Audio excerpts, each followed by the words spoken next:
Alright everyone, welcome to UFC Weekly. This is going to be a weekly show where me and Tyler talk about everything that's going on in UFC throughout this week, the previous weeks, and upcoming weeks. And how you doing today, man? I'm good, man. How about you? Doing alright. Ready for the big card this weekend? Oh, hell yeah. I've been ready for this card, man. This has been a long time coming. I mean, some people don't think it's like the most stacked card as far as talent goes, but I mean, I think so. There's a lot of big names on that card. There's a lot of big fights on that card. A lot of top prospects. You know, it's a nice card. Yeah, totally. I get it. We got LXM versus me this weekend as the main event for the BMF title. We got Driz versus Apple. Vitas Augustus versus Apple Lopez for the welterweight title. And we got possibly Unstable Ken versus Miz Mosley, among many other fights.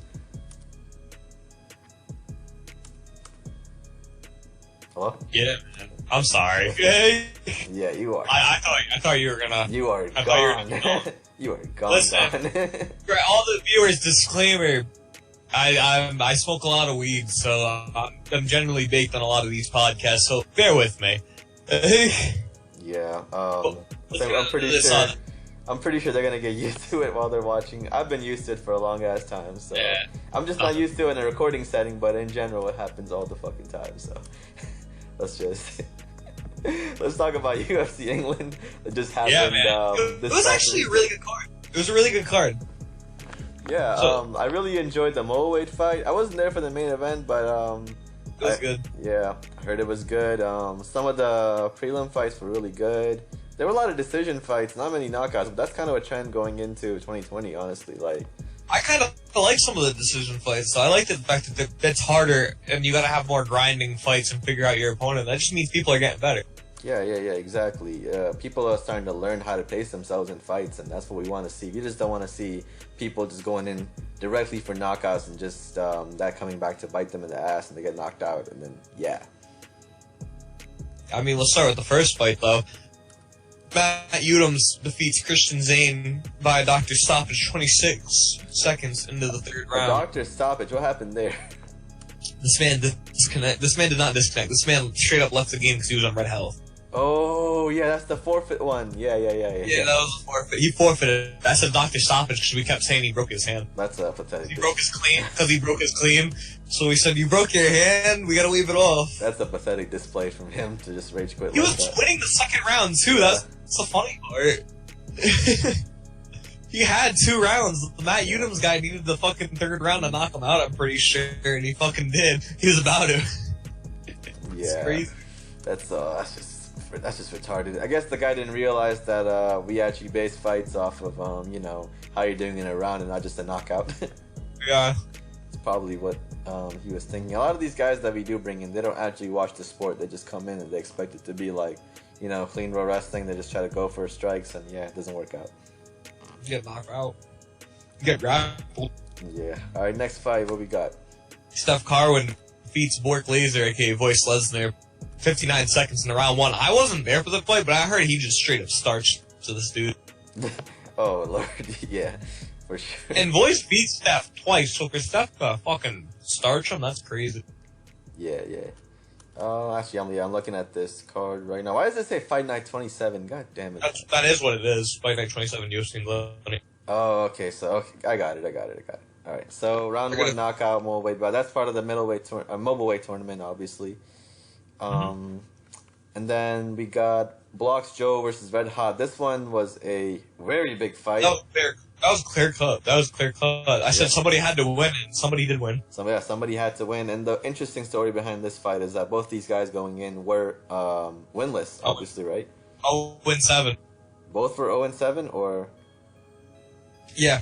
Damn, both of these guys were 0-7 going into this fight. Red Hot obviously used to be a bantamweight, I believe, back in 2019. Now he's at a featherweight rank, which is acceptable, I guess. But I don't know. I really expected Red Hot to pick up a win earlier in his career. Like, I saw him put up a decent fight against DeMarco back last year, but I guess that never translated into anything. And then the guy is just The guy is absolutely rock bottom right now after losing a Blocks Joe, another guy who's winless. It's just not acceptable. He's not red hot, man. He is not red hot for sure. Now we're on the preliminary card. There's P defeats Omar Muhammad via decision. Pretty dominant display, if I say so myself. Yeah. 30-26 on his cards, 30-28 on another. Yeah, we had two 30-26s and a 30-28. So yeah, PD did fairly well dominate that fight. Not much to say about that. Then we had Habibi Hammond, weird name there, versus Robert Lopez, which ended in a round 2 knockout for Habibi. And this was a light heavyweight bout. How did that fight go? I wasn't quite paying attention to that one. I mean, Robert was winning that first round, and Habibi came back in the second and knocked him out. Oh, the classic comeback. The classic comeback. Yeah. And then we had a fight after that, which I was really looking forward to. Rar Sullivan's UFC return versus Ivan Jones. And this one was an absolute squash. I don't think you were there for this one.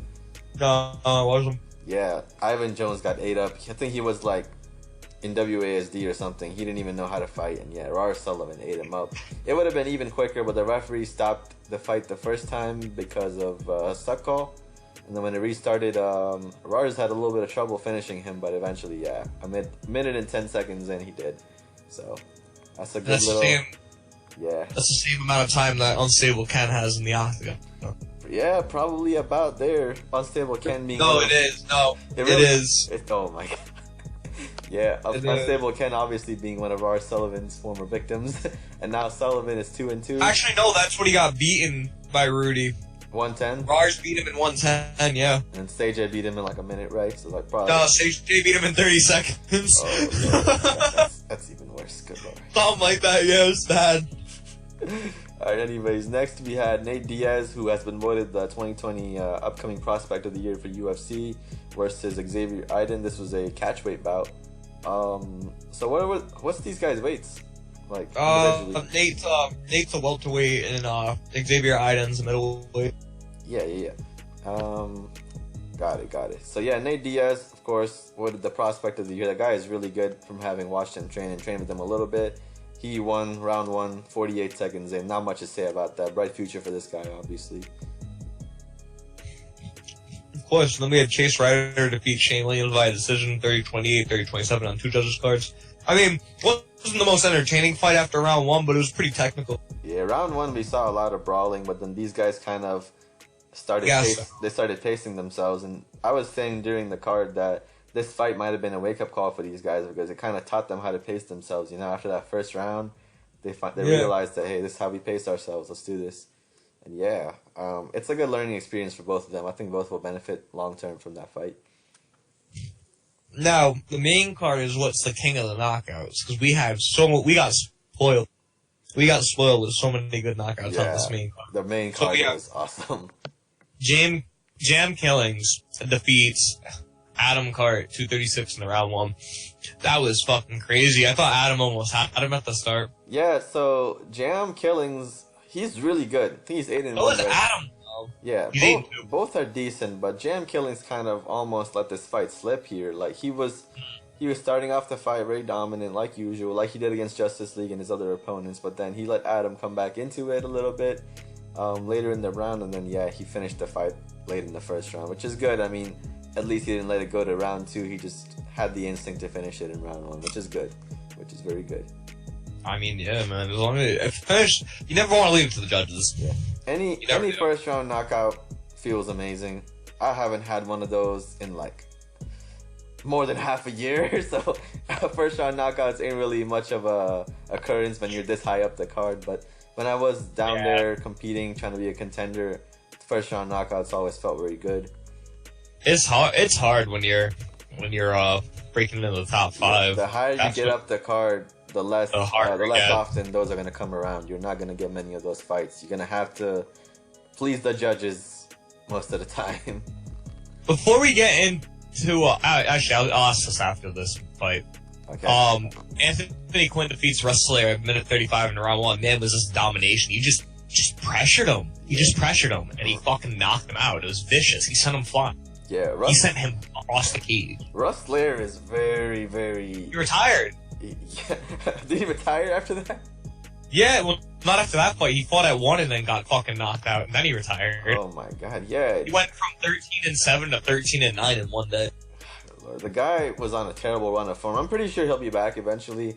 I think he just needs a little bit of time off to reevaluate and train up. But I think he'll be back. It's just that he has to get this losing streak.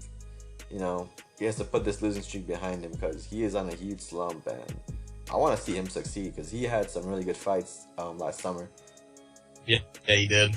Yeah. Oh, it's crazy. Had those wars he had against James in the summer. Those were amazing. I mean, he had his rise too because he ended up fighting Connor. Yeah. It seems like after he was not being trained by Neo Silva anymore, he kind of lost his fire. So we'll see what he can do to regain that. Yeah. All right. Getting into this before we get into this next fight, do you prefer a 3 or a 5 round fight if you're fighting yourself, and why? 3 or a 5 round fight. I like the 5 round fights. Honestly, I've gotten used to them. They require a lot of focus. You know, a lot of that resilience that a lot of people don't have. But once you start getting the hang of it, once you're a top fighter, those fights you start savoring them honestly, because you know nothing's better than a 5 round fight. That's a war. I mean, I agree with you. Sometimes I prefer a 3 round. I don't like when my opponents try to evade and run from me. I don't like having to worry about my stamina sometimes. I like being able to brawl. That's just the kind of fighter I was. Yeah. But I also ground and pounded a lot. That's I would use my brawn. That's how it used to be at the start of my career. I like the 3 round fights where I could knock somebody out in the first or second round, but the higher you get up the card, the better these 5 round fights start to feel, you know? Yeah. Especially if you're facing a really tough opponent, the 5 rounds really help you out because it gives you more and more time to figure them out throughout the fight. And like, you can throw away around, you know what I mean? A 5 round fight. A 3 round fight, you might not be able to throw away. Yeah, exactly. A 3 round fight, 2 rounds, you win 2 rounds and the fight's yours, you know? So you just need to be a lot more careful in those. But 5 rounds, I mean, you can throw away a round, you can figure out your opponent throughout the fight and just, you know, take it at your own pace, honestly. Yeah. I would never suggest to throw away a round, but if you needed to, you could. Yeah. Obviously. If you do start off a round badly, then you can defend yourself the rest of the round and just, you know, get to the next one. Getting into the next fight, you got a Flame defeating Steph Carwin for the middleweight title for the finals of the Grand Prix. This might have been the best middleweight fight I've ever seen, honestly. Yeah. This was a split decision, too. So one judge had it 49-48 Steph, the other had it 49-48 Flame, and then the last one had it 49-47 Flame. Yeah, this fight might have been a huge wake-up call for the middleweight division, because these guys don't really fight very technically most of the time, but with this fight, I mean, it really just might have woke up the division, because this was an absolute showcase. Then next fight we got is Sally Arcadius versus Tyrone Gerard for the bantamweight title, the newly reinstated bantamweight title, that is. Yeah. And this was a round 1 knockout, minute 27. How did that go? That was just, he Ngannou'd him. Like, you ever watch that Ngannou versus Overeem clip where Ngannou just power uppercuts him? I'm not sure if I did. I gotta check that out. But I'll send it to you right now. But who did Ngannou knock out recently in like a few seconds? Who was that? Like a minute? In a minute, it was, Who was GDS. GDS. Oh, yeah. Pretty sure. Yeah. He knocked. Yeah, right. Dos Santos. Yeah. That one. Yeah. That was vicious. I'm talking about this one. I just sent you it. That's basically what Sally did. Damn. Let me see.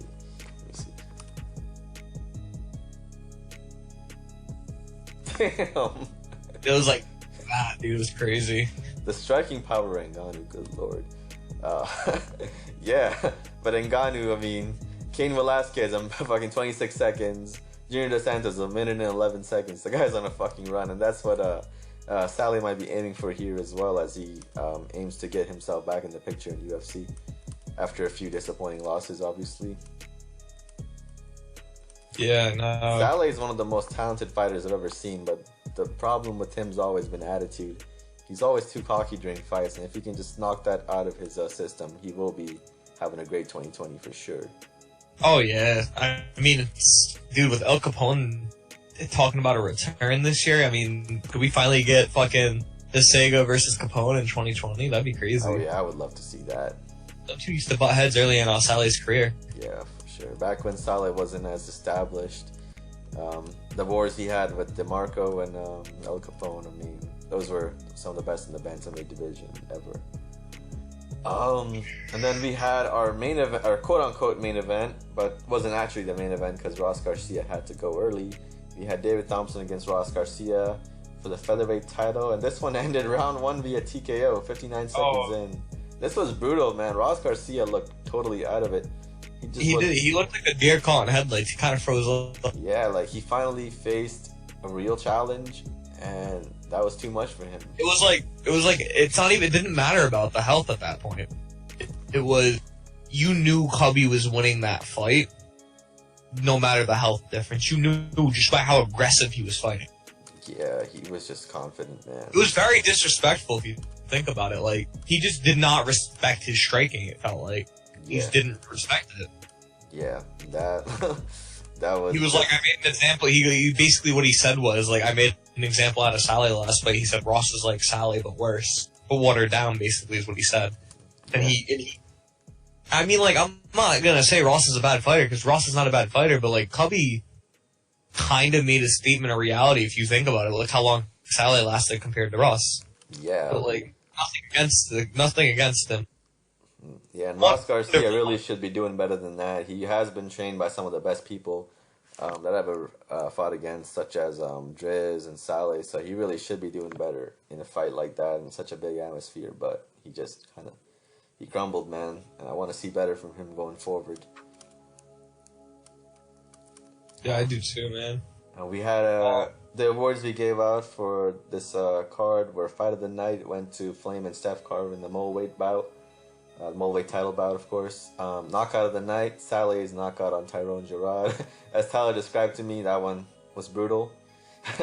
And then we had a performance of the night, which went to David Thompson, Anthony Quinn, and Flame. Yeah, that was a good card. Really good card. Yeah, really good card. I was happy with the attendance there too, and the atmosphere in general.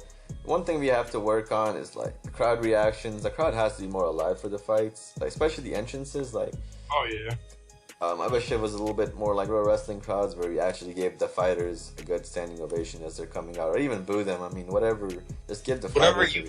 Yeah, just give the fighters more of a reaction. That's what I want to see. But in general, when the fight starts, the crowd's always into it, which I like. I'm telling you, when there's a really good fight and a crowd gets into it, I'm telling you, it amps the fighters.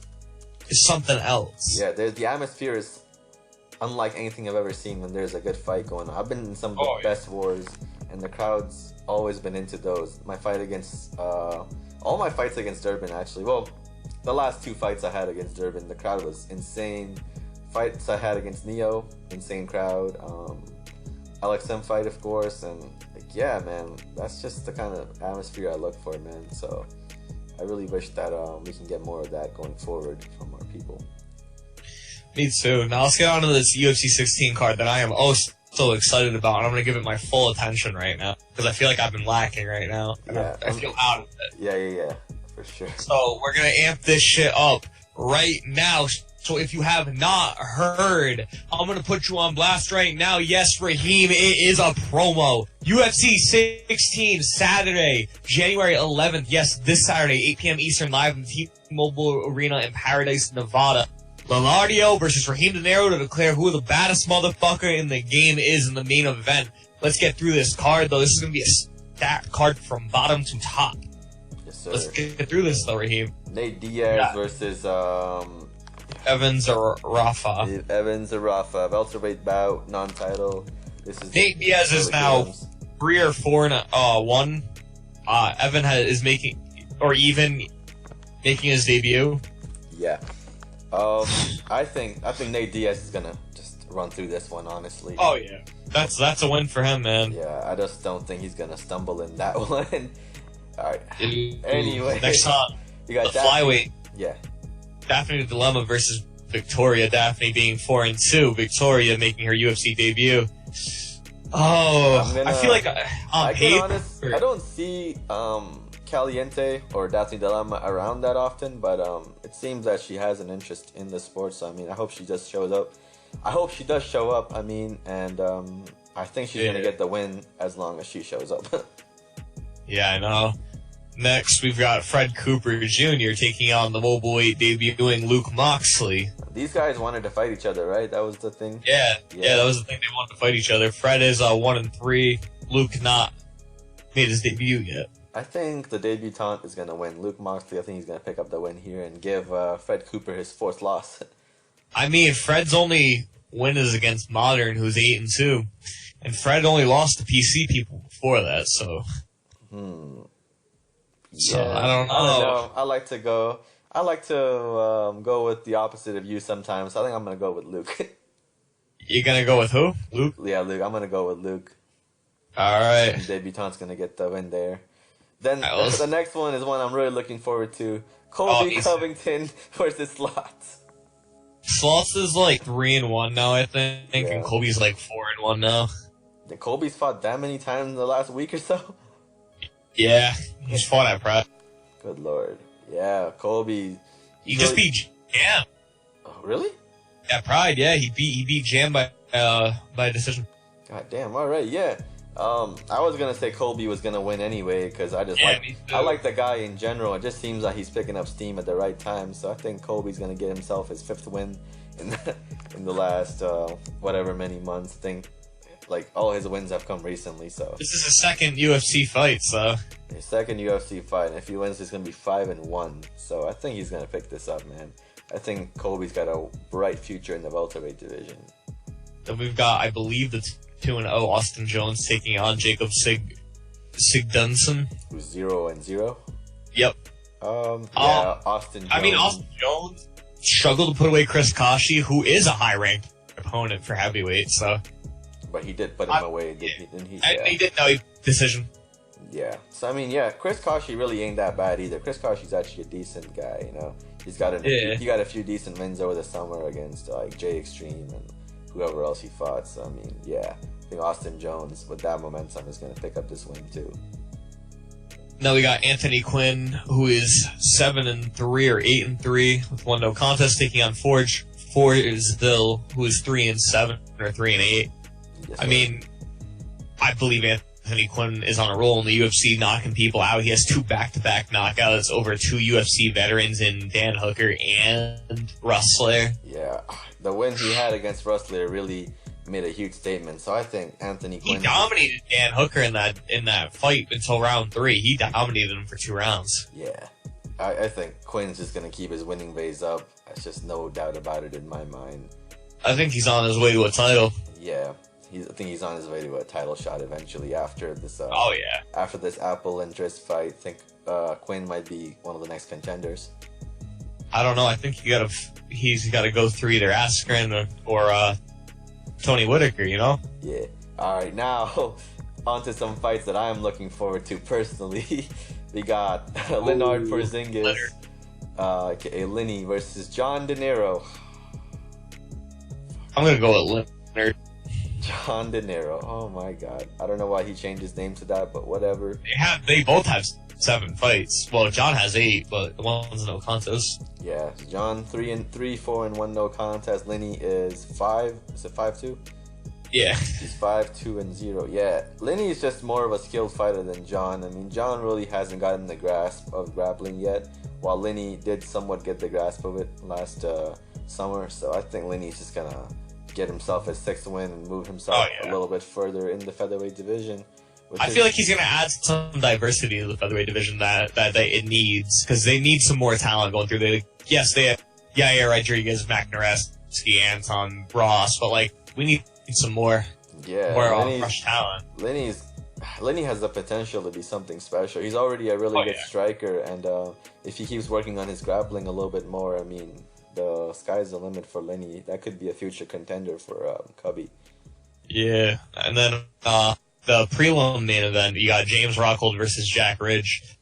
Ooh, these guys are kind of even on paper. I mean, James being 3-2 draws, Jack Ridge 3-2-1 draw. I think we can base this on momentum, though. James has the momentum from his recent spectacular knockout victory. No, he lost to I missed that. Right. He lost to Karev. I forgot about that 3. one. It was a really good performance. Yeah. Honestly. What was Jack's recent fight? Against fucking Zach Harvey, who was, they drew the first time at Fight Night 25, had a really good fight on the prelims, and then they rematched, and they had a really good fight, but he knocked him out in the third round this time. So he won his last fight? Yeah, he won his last fight. He's got momentum. I'm personally going to go with James Rockhold. He's a prospect, but Jack Ridge used to be a prospect at middleweight, 2-0, and he got a title shot against Merson Brown. Yeah, so I'm going to be a little biased here and go with James. That's my homie. I believe in him. He gets the game, you know. He understands MMA. I feel like it's just putting his game plan forward that he struggles to do. Yeah, he understands the sport. He loves the sport. It's just he has to put a game plan together. And I think he's starting to get a little bit of a hang of MMA. So I think he's going to get himself a win here and, you know, improve his record to 4-3 and... Was it 4-3-2, I believe? Is he... I can't see it clearly. Is it 3-3-2 he is right now? Yeah. Yeah, he's going to be 4-3-2 after this. That's what I'm predicting for James. And now we move on to our main card. So the first one that we're going to talk about is a fight that's not 100% confirmed at the moment, but I'm hoping it does go through. One of the people in this fight has agreed. The other one has not given us an answer yet. That is Miz Moxley and Unstable Ken, two really big names in the pro wrestling community who are doing the showcase fight for us, hopefully. What are you predicting for this one? I mean, anytime I've tried to put faith in Ken, he's lost, so I'm gonna go with Miz. I am giving a goal. Oh my god! I am giving a bold prediction here. Why am I? No. Why am I? He's 0-2. He's 0-2. No. I'm tripping on my. He's got a minute and 30 in the octagon. Listen, man. This one is so hard to say that I'm tripping over my words, man. But I am gonna say it. Unstable Ken is gonna get a win. Unstable Ken is gonna get a win to start off 2020 this Saturday. I think Miz Moxley's not gonna be an ample challenger. I think Ken is gonna be able to outstrike him. But who knows? Who knows? Ken really isn't reliable, so like as you said, so yeah. Then we got our next fight, middleweight division. Jalen Randall Figures versus James Irwin. Who is this arrogant guy? Impulsive? Yeah. So it's Impulsive and Figure It Out 49. Now, Jalen Randall Figures, very impressive fighter that is making his way up the rankings. And we got Irwin, who is 16 and 5? 17-5 apparently. Are most of his fights from like Pride and one? Outside. Yeah, I believe so. He's outside fighter. He's fought in the UFC a lot, but a lot of outside fights on him. Yeah. We're not gonna get into that. His recent fight, I think he lost to Ben Askren, right? Is that him? Yeah. Yeah. I'm gonna go with JRF, man. JRF is UFC royalty. That is a UFC 1. Like, he fought in the first ever welterweight title fight. Yeah, like his record's not amazing, but it is decent. It's 6-3 right now. I mean, the wins and the losses speak for themselves. I mean, he's only lost 2 times early in his career, like real early in his career. And the most recent loss was to, I believe, Vitas Augustus. So, I mean, if you look at one of his losses, it's crazy. Yeah. Yeah, I'm going to go with JRF, man. I think he has a bright future with us in 2020. He was one of our first fighters, and I think he wants to get himself back in the game. I think he is going to pick up this win for sure. Irwin has a lot of experience outside of UFC, but I don't know if you can handle this. I don't know if you can handle the atmosphere on a pay-per-view card for UFC yet. Especially with a guy like JRF. I mean, you got to think about it. JRF's the type of guy, he brings a lot of hype around him. He is what everyone hypes him up to be too as a fighter. He's really good. He's got that good striking. I mean, I wouldn't want to be on the receiving end of a strike from JRF. Puts people out. For sure. He does. He puts people out. For sure. All right, next fight we got Volkov, Alexander Volkov, who is 16-4, versus Dawson Lewis, who is 9-4. They got the same amount of losses, but I mean, we both can tell who the better fighter is here. I'm gonna go with Volkov, man. Yeah, I'm going with Dawson Lewis. Awesome. It's not it's not like he beat me or anything.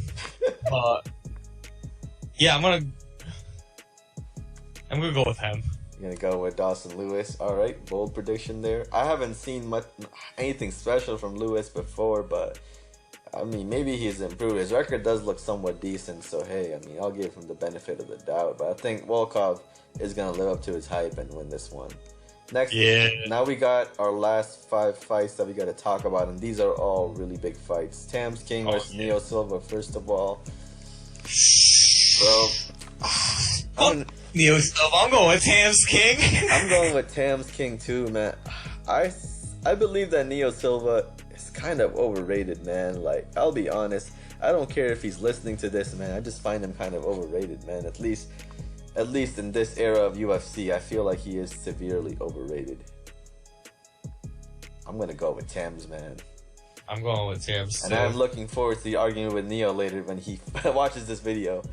I don't give a fuck what Neo Silva's got to say.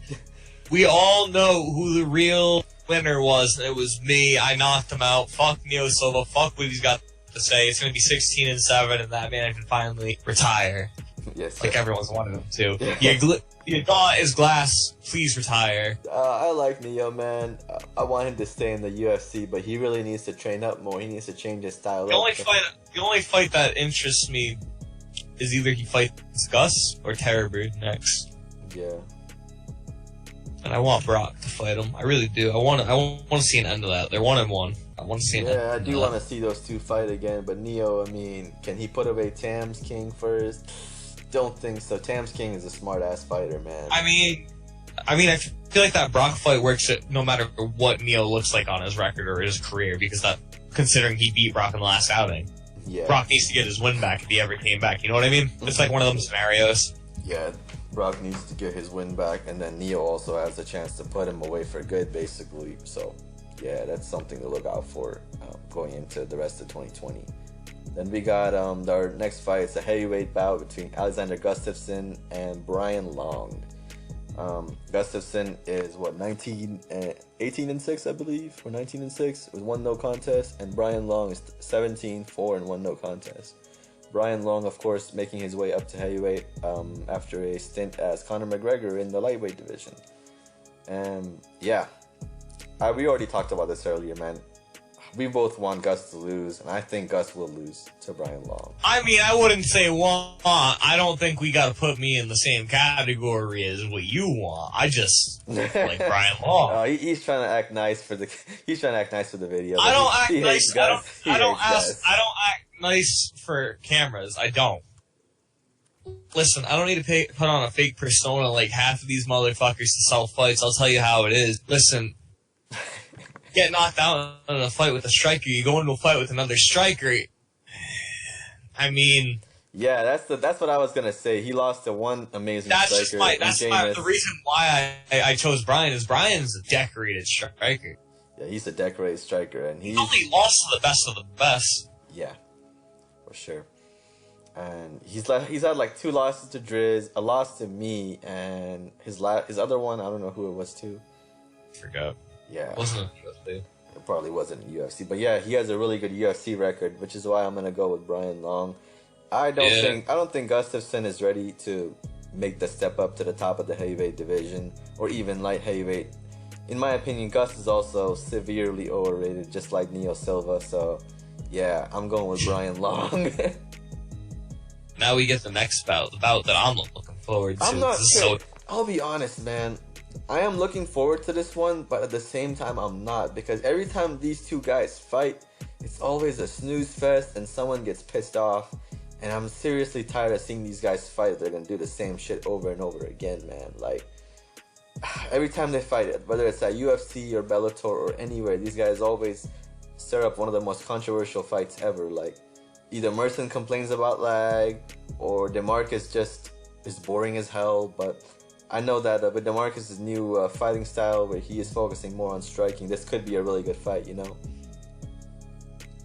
Yeah, I know. I'm pretty sure. I personally think Merson's going to beat him. Personally. You think Merson's going to beat him? Nah, I don't think so. DeMarcus Lakers... Merson won his last fight, though. Yeah, but DeMarcus Lakerson, from having trained with him recently, man, the guy is looking really scary right now.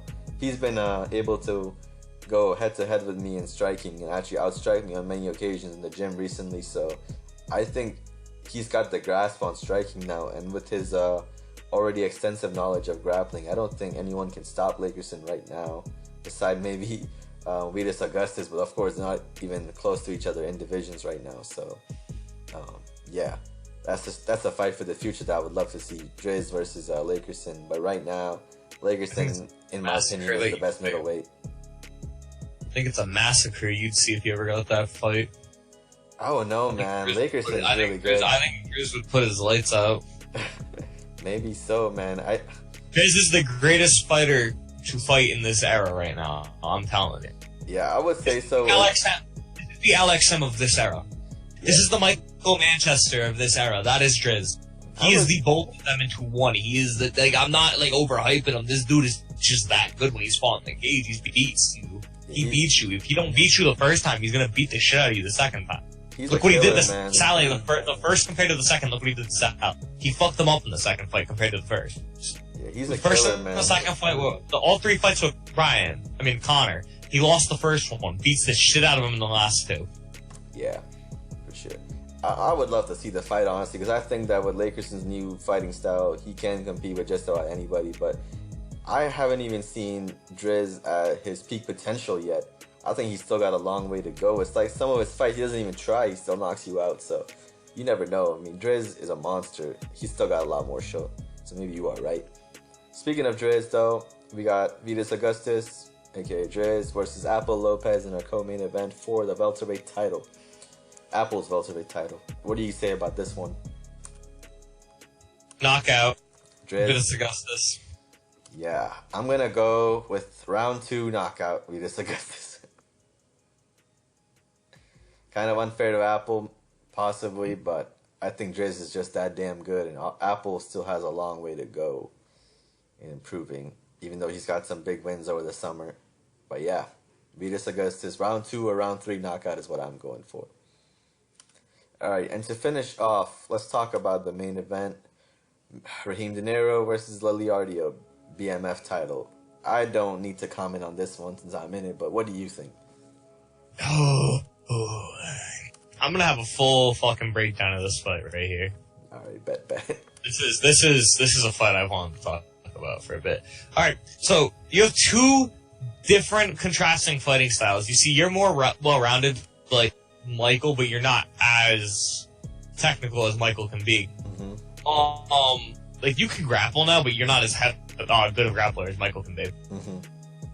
If you could probably beat him if you're able to go to the first round. I feel like that's everyone's issue with LXM is you can't get him out of the first round. If you get him out of the first round, you could probably beat him.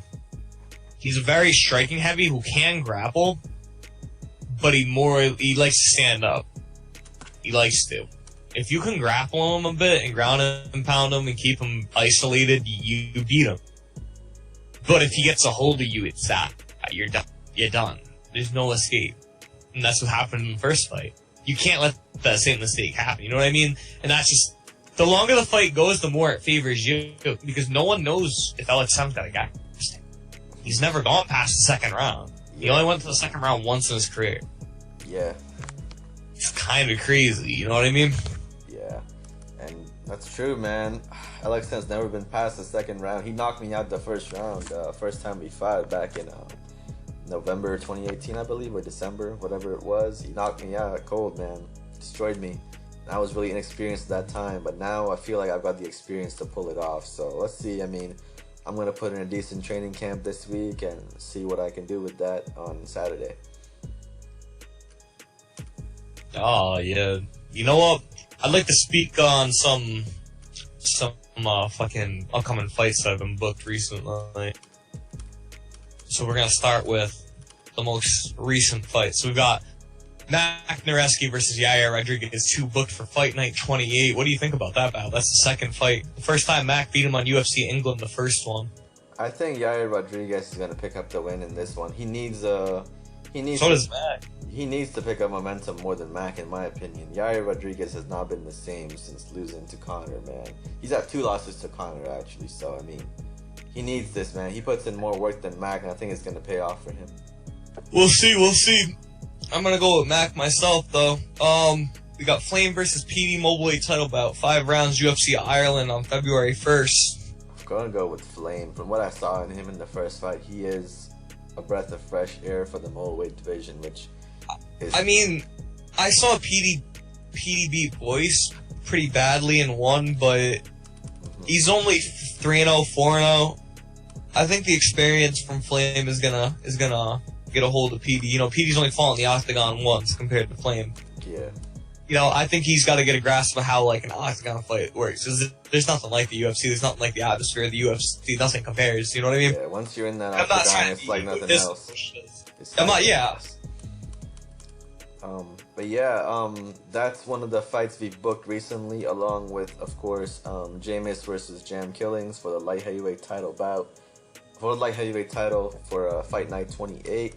So, yeah, we got some great things coming up in the UFC. We're working on getting out better graphics for our cars to promote us. And we got, of course, this show that we've been putting on YouTube every week.